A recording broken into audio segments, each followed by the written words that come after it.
Hello, नमस्कार। मैं मोहम्मद बिलाल अंसारी आप सभी का अपने यूट्यूब चैनल पे बहुत-बहुत स्वागत करता हूँ।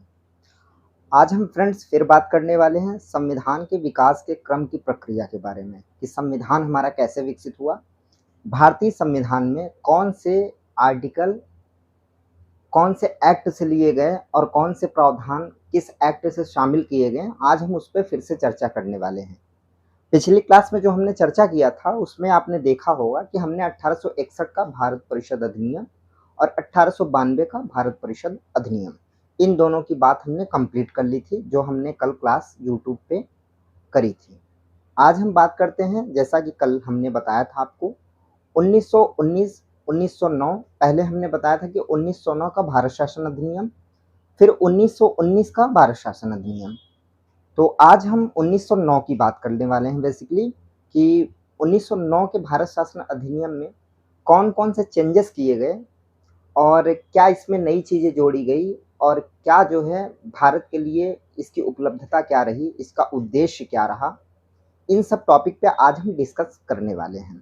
तो लेट ना करते हुए आप जुड़ जाइए मेरे यूट्यूब चैनल पे, जैसा कि मेरे यूट्यूब चैनल का नाम है MBA इकरा, मोहम्मद बिलाल अंसारी इकरा मतलब ज्ञान। तो वैसे आप मेरे यूट्यूब चैनल को सब्सक्राइब भी कर सकते हैं, लाइक शेयर और कमेंट तो आपकी मर्जी है। ठीक है, तो हम ज़्यादा टाइम ना लेते हुए हम स्टार्ट करते हैं अपनी प्रिपरेशन को पॉलिटी की। और पॉलिटी में भी संविधान बनने की प्रक्रिया की हम बात कर रहे थे और उसी टॉपिक को कंटिन्यू आगे बढ़ाते हुए फिर हम आज डिस्कस करेंगे 1909 के भारत शासन अधिनियम के बारे में। ठीक है, तो आज जैसा कि आप देख ही रहे हैं, कई बार मैं बता भी चुका हूं आपको कि ब्रिटिश ताज या क्राउन के अंतर्गत भारत का शासन 1858 से 1947 तक जो भारत में शासन रहा है वो ब्रिटिश ताज या क्राउन का रहा है या ब्रिटिश संसद का रहा है भारत में। उसके पहले कंपनी का था, वो हमने डिस्कस कर लिया है। जो भी लोग वो वीडियो नहीं देखे हैं पहले वो वीडियो देख लें, उसके बाद उनको क्लास समझ में आएगी कि कैसे हम स्टेप बाय स्टेप चल रहे हैं। ठीक है, बिना सीढ़ी के आप छत पे नहीं चढ़ सकते। डायरेक्ट आप किसी भी काम को उस तरीके से नहीं कर सकते जैसा कि आप करना चाहते हैं, तो इसलिए सीढ़ी ज़रूरी है लगाना। तो जब तक आपके लाइफ में कोई भी काम स्टेप बाय स्टेप नहीं होगा तब तक काम में तारतम्यता नहीं आएगी और वो काम खराब हो जाएगा आपका। तो ज़्यादा चीज़ें ऐसे ही खराब होती हैं, लेकिन उनको अगर सही करना हो तो सही स्टेप और सही स्ट्रैटेजी के साथ, सही रणनीति के साथ चलना होता है। ठीक है, अब हम बात करते हैं 1909 का भारत शासन अधिनियम। तो आप देखेंगे कि इसको एक नाम दिया गया, ब्रिटेन की गवर्नमेंट की तरफ से भी इसका एक नाम, जो भारत में जब ये शासनादेश आया, ब्रिटिश संसद से पास होके जब ये भारत में शासनादेश आया, भारत में ये कानून लागू होने वाला ही था। उसके पहले ये जो कानून जिसके जरिए भारत में लागू किया गया, उन दोनों का नाम था मार्ले और मिंटो, और इसको एक सुधार कानून भी कहा गया था। क्यों कहा गया था, उसका रीज़न था, भारतीयों की आए दिन मांग उठ रही थी कि क्या भारत की केंद्रीय परिषद या फिर प्रांतीय विधान परिषदों में भारतीय लोगों को प्रतिनिधित्व नहीं दिया जाना चाहिए। आए दिन ये भारत में मांग उठती थी और उसी टाइम आप देखेंगे कि भारत में कुछ ऐसे उग्रवादी और उदारवादी नेता सामने निकल के आए जो चाहते थे, कुछ लोग चाहते थे कि भारत में ब्रिटिश गवर्नमेंट बनी रहे और सुधार के जरिए, प्रार्थना और विनती के जरिए हम चीज़ों को अपने हिसाब से मनवाते जाएं। किससे? ब्रिटिश गवर्नमेंट से। लेकिन आप देखेंगे कि इसी 1909 के बीच में ही, अभी गांधी जी नहीं आए हैं भारत में, बेसिकली इतिहास की ये क्लास नहीं है लेकिन फिर भी बता दे रहा हूँ कि गांधी जी आते हैं 1915 में। और उसके पहले क्या हुआ था कि जब गांधी जी आते हैं तब तो चीज़ें बदल जाती हैं। गांधी जी से पहले उग्रवादी और उदारवादी दो धड़े में कांग्रेस बढ़ चुकी थी, क्योंकि कांग्रेस की स्थापना हो चुकी थी 1885 में। OU ह्यूम के द्वारा हुई थी स्थापना, जो मुंबई में हुई थी। ये जानकारी आपको एडिशनल है, पॉलिटी की क्लास है, लेकिन मैं बता दे रहा हूँ। तो कांग्रेस की स्थापना हो चुकी थी और कांग्रेस में ही दो धड़े, दो दल उभर के आ चुके थे, दो ग्रुप कह सकते हैं आप, दो समूह कह सकते हैं आप।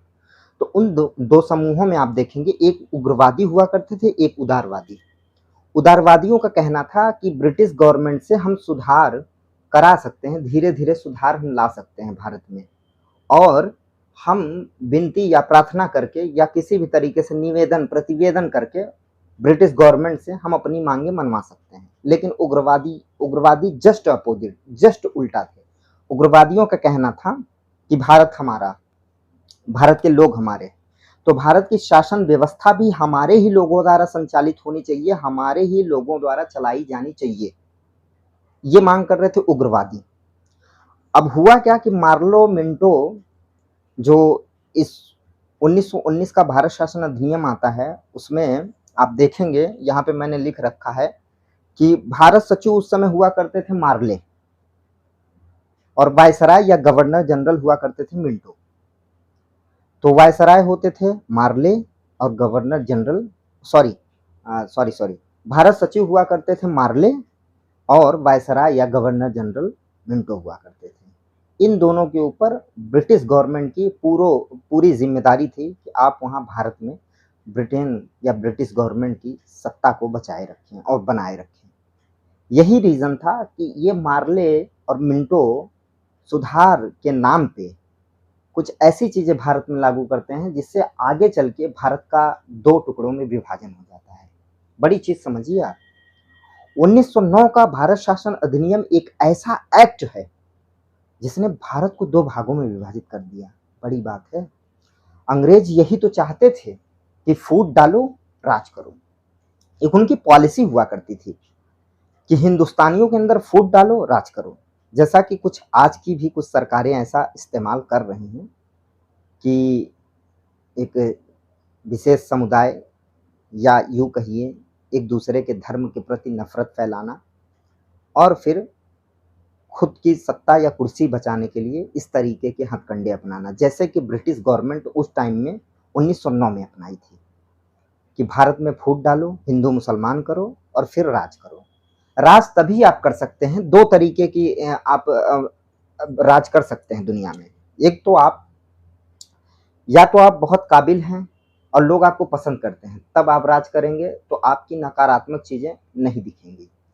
और एक होता है कि आप पॉपुलर नहीं, लेकिन आप पावरफुल हैं, आपके पास ताकत है, आप सत्ता में सत्ताधीश बने बैठे हैं, और फिर आप अगर फूट डालो की नीति अपनाते हैं तो आप काफ़ी टाइम तक राज कर सकते हैं, लेकिन इसका परिणाम नकारात्मक होता है, निगेटिव होता है।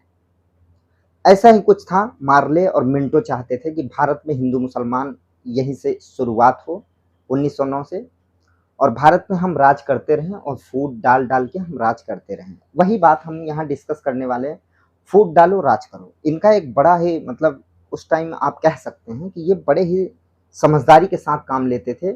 ये 1909 का भारत शासन अधिनियम है। आपको एक बात याद दिला दूं कि इसके पहले मुस्लिम लीग बन चुकी थी। मुस्लिम लीग 1906 में बनती है। कहाँ बनती है?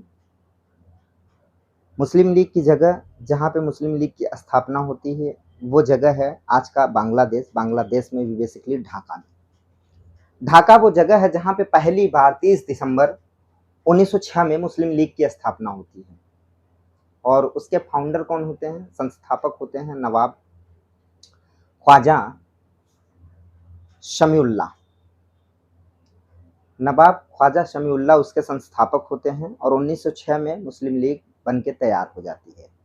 1909 में ये मार्ले मिंटो सुधार कानून आता है और इनको लग जाता है कि अगर अब भारत में हमने फूट नहीं डाला तो हम राज ज़्यादा दिन तक नहीं कर पाएंगे। इसीलिए ये लोग क्या करते हैं कि भारत में मुस्लिमों के लिए एक अलग से चुनाव, आप ये कह सकते हैं कि भारत परिषद तथा गवर्नर, अच्छा ये तो अलग, यहाँ पे आप जस्ट उसके ऊपर देखेंगे मुस्लिमों के लिए पृथक तथा सांप्रदायिक निर्वाचन प्रणाली की शुरुआत करते हैं। पहली बार यहीं से दिखती है भारत की फूट, भारत की टूट। अंग्रेज कभी नहीं चाहते थे कि भारत में हिंदू मुसलमान एक होकर रहें। इसीलिए 1906 में जब मुस्लिम लीग बनी, आप देखेंगे कि एक बार बंगाल का विभाजन भी कर दिया गया था। और बंगाल का विभाजन किया गया, बंगाल को 2 भागों में बांट दिया गया है। एक तरफ मेजॉरिटी ऑफ हिंदू, एक तरफ मेजॉरिटी ऑफ मुस्लिम। एक तरफ मुस्लिमों का बाहुल्य क्षेत्र बाँटा गया, एक तरफ हिंदुओं का बाहुल्य क्षेत्र बाँटा गया।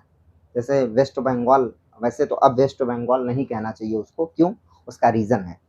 पहले बंगाल बहुत बड़ा हुआ करता था, बांग्लादेश भी उसमें शामिल था और बांग्लादेश को ईस्ट बंगाल कहा जाता था और जो इस समय बंगाल है उसको वेस्ट बंगाल कहा जाता था। लेकिन जब वो भूभाग टूट चुका है, वो क्षेत्र अलग हो चुका है भारत से, एक नया राष्ट्र बन चुका है, तो हम उसको सिर्फ़ और सिर्फ़ अपने बंगाल को सिर्फ़ बंगाल कह सकते हैं, क्योंकि अब ईस्ट वेस्ट रहा नहीं। वो पहले था, आज़ादी के पहले ईस्ट बंगाल, वेस्ट बंगाल। तो ये भी क्लियर हो गया होगा कि अब पता चल गया होगा आपको वेस्ट बंगाल क्यों कहा जाता है उसे, ठीक है? तो आप देखेंगे मुस्लिमों के लिए पृथक तथा सांप्रदायिक निर्वाचन प्रणाली की शुरुआत, अलग से प्रतिनिधित्व की बात। अब देखिए यहीं से फूट वाली नीति चालू हो गई। मुस्लिम बाहुल्य क्षेत्र में सिर्फ मुस्लिम ही चुनाव लड़ सकते थे और मुस्लिम वोटर ही वोट कर सकते थे। किसको? मुस्लिम को। तो ये तुष्टीकरण की नीति हुई। जिस भारत को हम एकता और अखंडता में पिरोने की बात करते हैं, बंधुत्व की बात करते हैं, उसी भारत को अंग्रेजों ने 1909 में फूट डालो राज करो की नीति के तहत तोड़ दिया, अलग कर दिया। हिंदू मुसलमान की वो प्रेम, वो भावना सब अलग कर दिया। अलग से निर्वाचन प्रणाली उन्हें दे दी गई, अलग से उनका निर्वाचन क्षेत्र बना दिया गया। किसका? मुस्लिमों का। 1906 में मुस्लिम लीग बन गई और मुस्लिम लीग के ही तर्ज पे उन्होंने जो है भारत को तोड़ने का काम करना शुरू कर दिया। और सबसे ज्यादा जिम्मेदार इसके कौन माने जाते हैं? मार्ले और मिंटो, जो उस समय भारत सचिव और वायसराय हुआ करते थे। ठीक है, अब भारत में फूट डाल देते हैं। भारत में फूट डालने के बाद अलग से अगर किसी को निर्वाचन प्रणाली में आप शामिल करेंगे, अलग से उसको जो है पृथककरण की राजनीति उसके साथ करेंगे, तो कहीं ना कहीं मुस्लिमों को भी ये लगता था कि हमारे जो हक की बात है वो कहीं ना कहीं दबाई जा रही है। कांग्रेस की स्थापना हो चुकी थी कांग्रेस के तहत, तो इसीलिए वो लोग भी एक्सेप्ट कर लिए थे, जबकि वहाँ यही मुस्लिमों की गलती थी। मुस्लिमों को यहाँ पे अपने विचारों को समझना चाहिए था। उनको ये समझना चाहिए था कि अंग्रेज हमारे दिमाग से खेल रहे हैं, हमारी भावनाओं से खेल रहे हैं। हमें अलग से निर्वाचन पद्धति या निर्वाचन प्रणाली या पृथक निर्वाचन प्रणाली में नहीं शामिल कर रहे हैं, हमें एक देश के तौर पे तोड़ रहे हैं। ये वहाँ पे मुस्लिम नहीं समझ पाए और वहीं से देश में एक तुष्टीकरण की राजनीति उभर के सामने आई। तुष्टीकरण का मतलब ये होता है कि मतलब कोई अगर जैसे एक बाप है, उसके 2 बच्चे हैं और एक बच्चा बहुत सीधा है, वो कुछ भी बाप से नहीं मांगता, कुछ भी नहीं कहता कि आप ये दिलाइए वो दिलाइए, लेकिन उसी जगह एक और उनका बेटा है और वो बेटा हर चीज के लिए जिद करता रहता है और बाप को उस जिद को नहीं मानना चाहिए। अगर वो लीगल है, वो सही है तो ठीक है, आप मान लीजिए, लेकिन अगर वो लीगल नहीं है, इनलीगल है और वो जिद आप नहीं पूरा कर सकते तो आप बिल्कुल उसको पूरा मत करिए। लेकिन उस बाप ने क्या किया कि जो बच्चा जिद कर रहा था उसकी भी जिद को उस बाप ने पूरा किया और वही उस बच्चे की आदत पड़ गई कि अब मैं किसी भी चीज की जिद करूंगा तो मेरे पापा उस चीज को कहीं से भी, आसमान में चांद सितारे टूट जाए चलेगा, लेकिन पापा हमारी जिद जरूर पूरा करेंगे। और वही जिद के चक्कर में क्या हुआ कि यहाँ पे जब मुस्लिम लीग की सारी बातों को मानना स्वीकार कर लिया ब्रिटिश गवर्नमेंट ने, और वो तो चाहती थी भारत में टूट हो, और यहाँ पे कांग्रेस वाले भी नहीं समझ पाए कि भारत के मुसलमानों को उस समय अपने साथ जोड़ के चलने और भारत के मुसलमानों को अपने साथ रखने की बहुत ही ज़रूरत थी, सख्त ज़रूरत थी। और गांधी जी उस समय नहीं आए थे भारत में। गांधी जी होते तो इवन ये घटनाएं शायद ही कुछ और वे में आज हमारे सामने निकल के आती और शायद हो सकता है कि आज पाकिस्तान और बांग्लादेश जैसा देश अस्तित्व में ही ना होता। लेकिन चलिए, जो हुआ उसको बदला नहीं जा सकता। 14 अगस्त को विभीषिका दिवस मनाया जाता है, जिस दिन देश के 2 टुकड़े हुए, और 14 अगस्त को ही पाकिस्तान में स्वतंत्रता दिवस मनाया जाता है और हमारे प्यारे भारत में, हमारे प्यारे मुल्क में 15 अगस्त 1947 को हमारा देश आज़ाद हुआ और फिर हम जो है 15 अगस्त 1947 को अपना स्वतंत्रता दिवस मनाते हैं, जो कि अभी आने वाला है। ठीक है, ये तो रही बात वो कि तुष्टीकरण की नीति अगर कोई कैसे अपनाता है और किसी भी देश या किसी भी घर को कैसे तोड़ा जा सकता है, इस बात को आप अच्छे से समझिए, वरना आप बहुत, अगर ये गलतियां आपसे हो गई तो आप बहुत पछताएंगे और पछतावा कहीं तक लाइफ में अच्छा नहीं होता। अगर आप किसी सही चीज के लिए पछता रहे हैं तब तो गुरु आप अच्छे इंसान हैं, और अगर आपके अंदर बहुत बुराइयां हैं और गलत करने के बाद भी आपको पछतावा नहीं हो रहा है तो इसका मतलब है कहीं ना कहीं आपकी इंसानियत तो मर चुकी है। वो आपकी जो अंतरात्मा है वो आपको झकझोरती नहीं है। क्या रात में सोते टाइम भी आपको ये नहीं लगता कि हम सिर्फ सत्ता और कुर्सी के लिए लोगों के साथ खिलवाड़ कर रहे हैं? सोचिएगा जरूर, लाइफ में बहुत सारी चीज़ें आपको मिलेंगी, लेकिन एक अच्छा इंसान मिलना बड़ी मुश्किल है। और अच्छा इंसान बनाया नहीं जाता, खुद से अच्छा इंसान बना जाता है। कोई मशीन नहीं है, कोई वॉशिंग मशीन नहीं है जिसमें आप डालेंगे बुरे इंसान को और अच्छा बन के निकल जाएगा। नहीं मेरे दोस्त, अच्छे इंसान खुद से बनते हैं, बनाए नहीं जाते। ठीक है, प्रोडक्ट इज़ गुड। अगर कोई सामान अच्छा हो तो अच्छा ही कहा जा सकता है। ठीक है, बहरहाल बात करते हैं हम। फिर आप देखेंगे इनका उद्देश्य था उदारवादी उग्रवादियों में फूट डालकर उसका लाभ उठाना।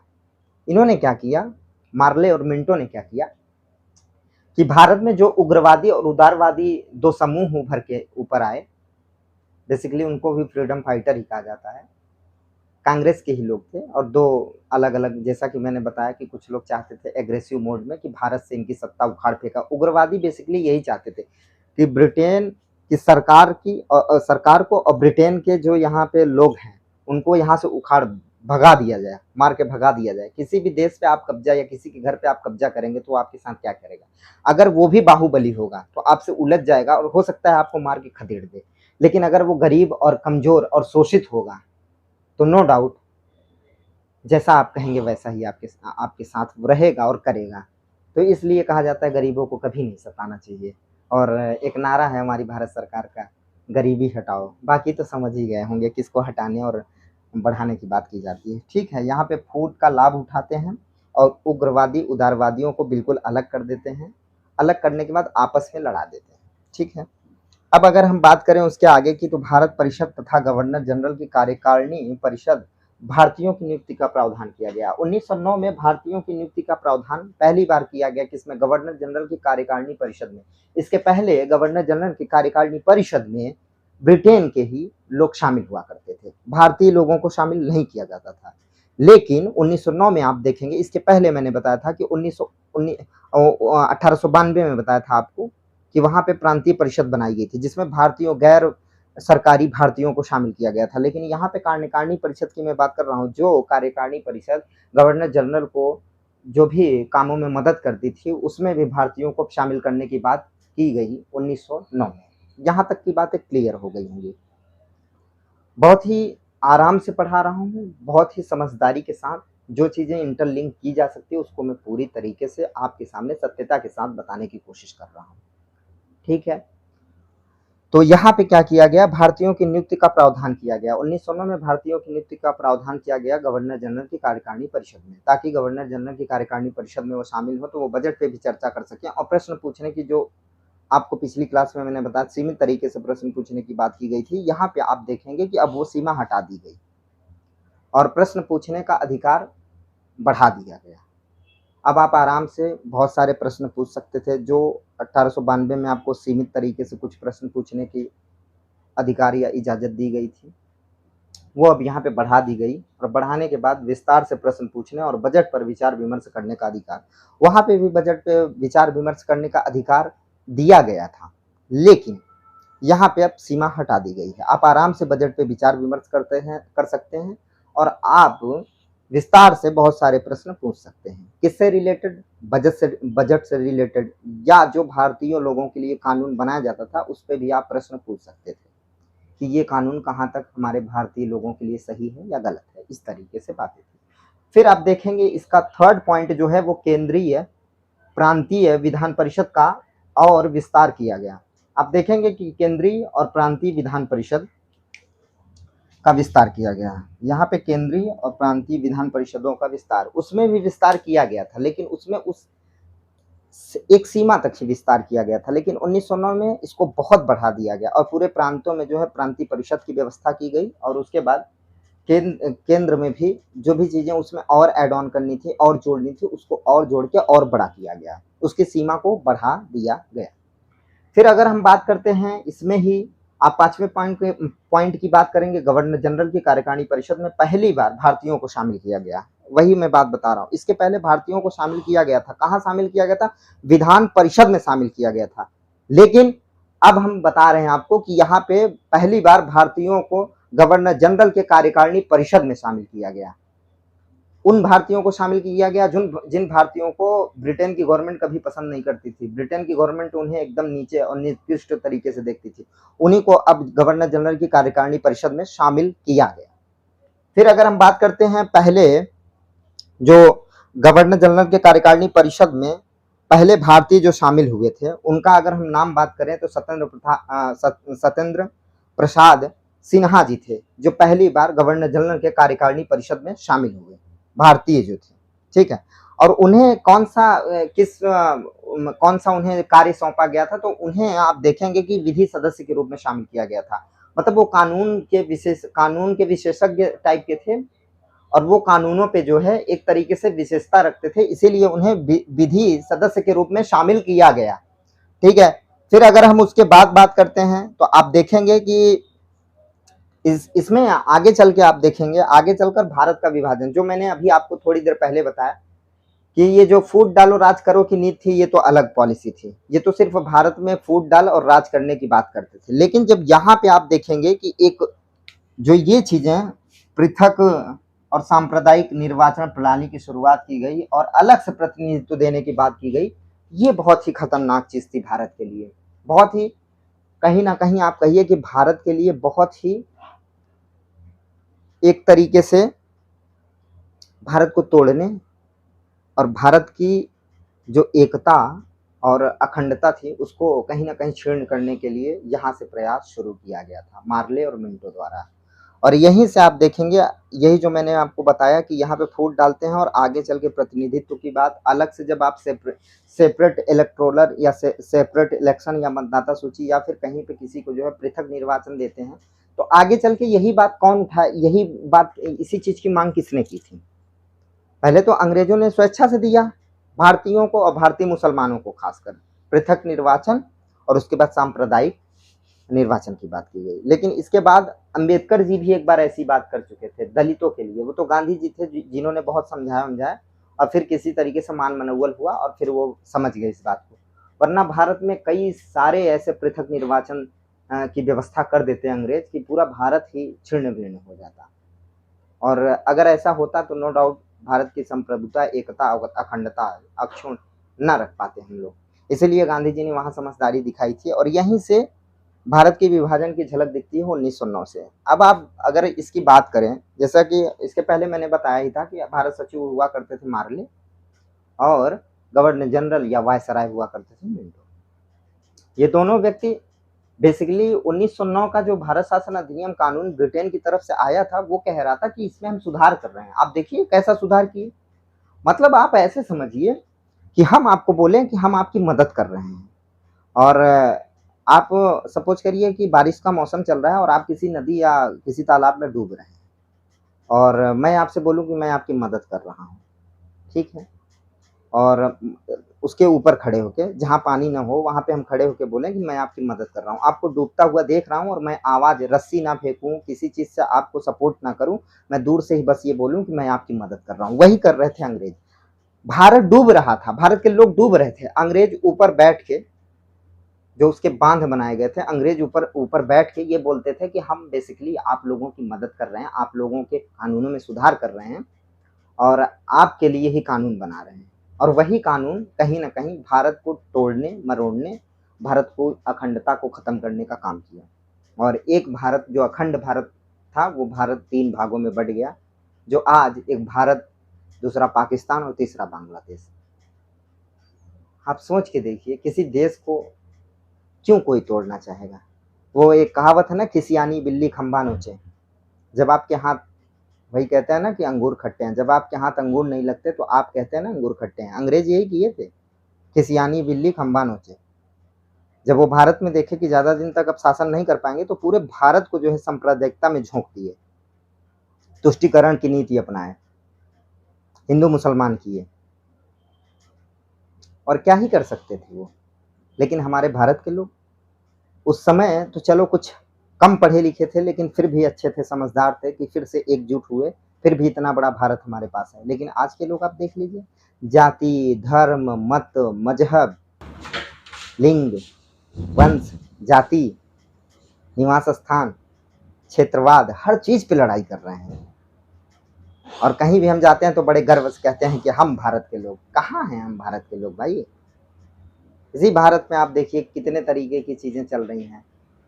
हैं? हालात को देखते हुए, हालात के मद्देनज़र चीज़ों को सुधारिए मेरे दोस्तों।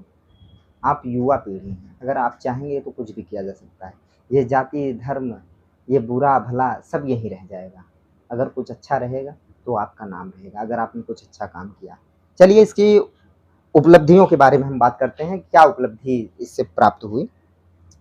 तो आप देखेंगे तात्कालिक भारत सचिव ने मार्ले ने, उस समय जो तात्कालिक भारत सचिव हुआ करते थे मार्ले, उन्होंने एक खत लिखा इसको ब्रिटिश सरकार को, एक पत्र लिखा उन्होंने ब्रिटिश सरकार को और कहा उसमें बहुत ही कोटेटेड लाइन है, मतलब ऐसी लाइन है कि आप देखेंगे तो आपको थोड़ा सा लगेगा कि हाँ चीजें, हम भारत में नाक के बीज बो रहे हैं।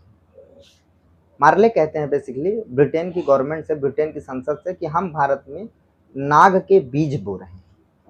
जो नाग का जहर नहीं होता उसी का बीज बो रहे हैं, जिसका फल निश्चित रूप से विषैला होगा। जब आपको किसी सांप कोई अगर आपको डसे तो उसका निश्चित ही कुछ सांप को छोड़ के बाकी विषैले सांपों की बात करते हैं।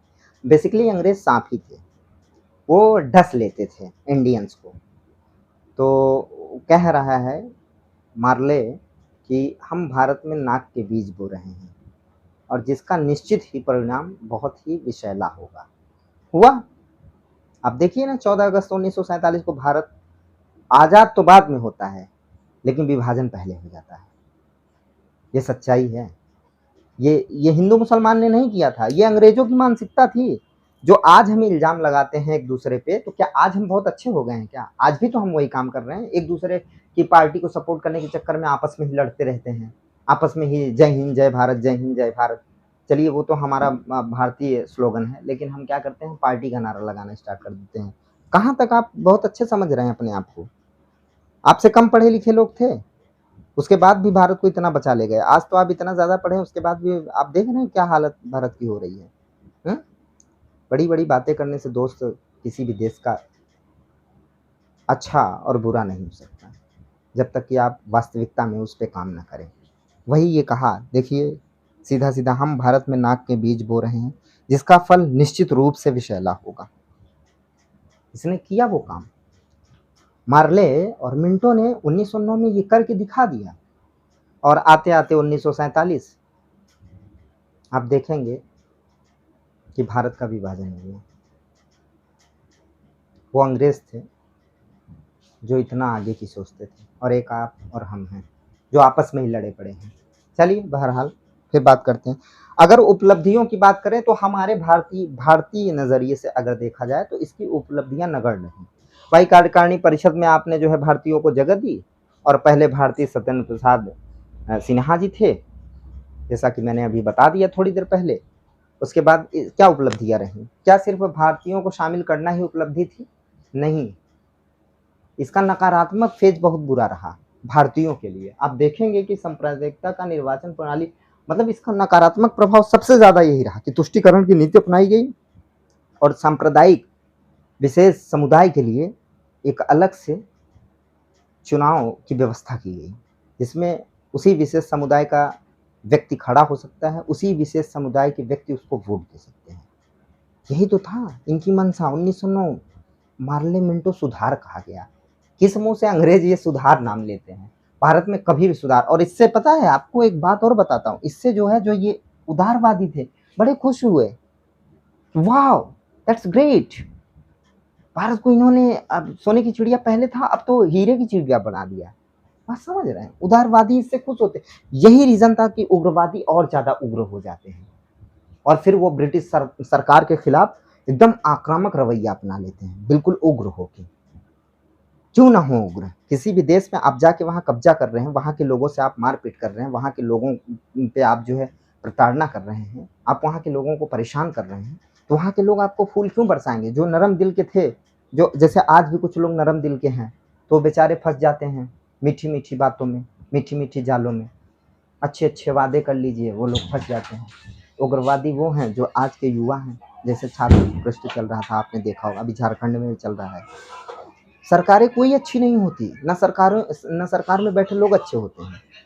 दिल्ली में प्रोटेस्ट हो रहा था तो रूलिंग पार्टी के खिलाफ, जो कि अभी रूलिंग पार्टी में है। अब झारखंड में जो प्रोटेस्ट हो रहा है वो भी रूलिंग पार्टी, और वो दूसरे लीडरशिप में चल रही है, वहाँ पे दूसरी पार्टी की गवर्नमेंट है। वही पार्टी दिल्ली में जो है बच्चों को इंसाफ दिला रही थी, और वही पार्टी झारखंड में बच्चों के खिलाफ है। बात को समझिए, राजनीति में कोई किसी का नहीं होता। राजनीति ऐसी चीज है, नेता ऐसा हुआ नहीं जिसने किसी को ठगा। समझ रहे हैं? Okay, take care.